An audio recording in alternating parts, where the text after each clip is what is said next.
Do you know, क्या आप जानते हैं कि हमारे ब्रह्मांड यूनिवर्स का उदय कैसे हुआ? इसको व्याख्या करने के लिए बिग बैंग थ्योरी प्रस्तुत किया गया है। इसमें यह कहा गया है आज से लगभग 13.7 बिलियन ईयर्स पहले एक महाविस्फोट हुआ था एक बिंदु में, और बहुत तेज से कण में विस्तार हुआ था।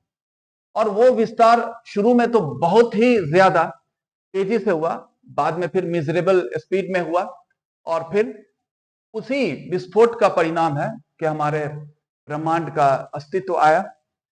ये जो सारी चीज, इस बारे में जो अवधारणाएं दी गई हैं, वो मैथमेटिकल फॉर्मूला और मॉडल पर आधारित है। और इस अवधारणा को बल मिलता है एडविन हबल के अवधारणा से, जिन्होंने कहा है कि ब्रह्मांड आज भी तेजी से फैल रहा है। तो वो जो महाविस्फोट हुआ था उसका प्रभाव आज भी है और ब्रह्मांड आज भी फैल रहा है। अब ये जो विस्फोट हुआ तो इसमें बहुत से कण निकले, कॉस्मिक पार्टिकल्स मिले, रेडिएशन पार्टिकल्स बने। उन्हीं रेडिएशन पार्टिकल से फिर मैटर के पार्टिकल बने, मैटर का पार्टिकल। और इस बारे में जो सबसे पहला मैटर बना था वो था हाइड्रोजन और हीलियम।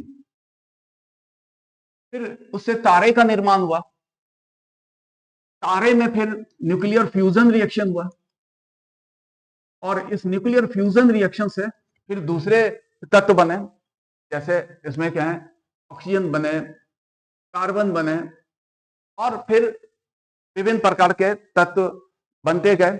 और अगर हम लोग कहें कि हमारी पृथ्वी पर या हमारे शरीर में जितने भी तत्व पाए जाते हैं, एलिमेंट, वो सभी उनका निर्माण जो है तारे से ही हुआ था, तारे से ही वो लिए गए।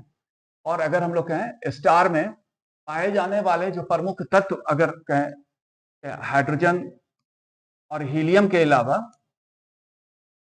तो है oxygen, carbon, nitrogen, silicon, magnesium, ये सब कुछ है,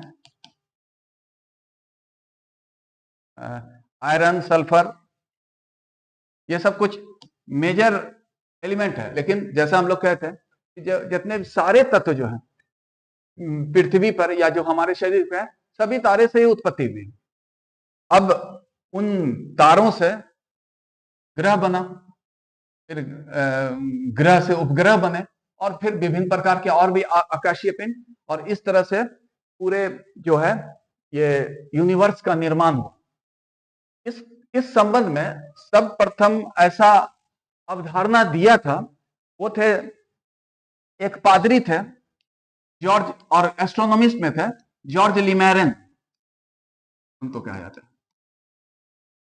इन्होंने अवधारणा दिया था, और ये जिनको कहा गया बिग बैंग थ्योरी, जो एक्सप्लेन करता है कि किस तरह से हमारे यूनिवर्स का उदय हुआ था। इस नामकरण को, नोमेनक्लेचर, नाम जो दिया है वो फ्रेड होयल नाम के एक एस्ट्रोनॉमिस्ट थे, उन्होंने दिया था, 1950 के दशक में दिया था। और जो एक्सप्लेन करता है किस तरह से हमारे यूनिवर्स का उदय हुआ था। Thank you.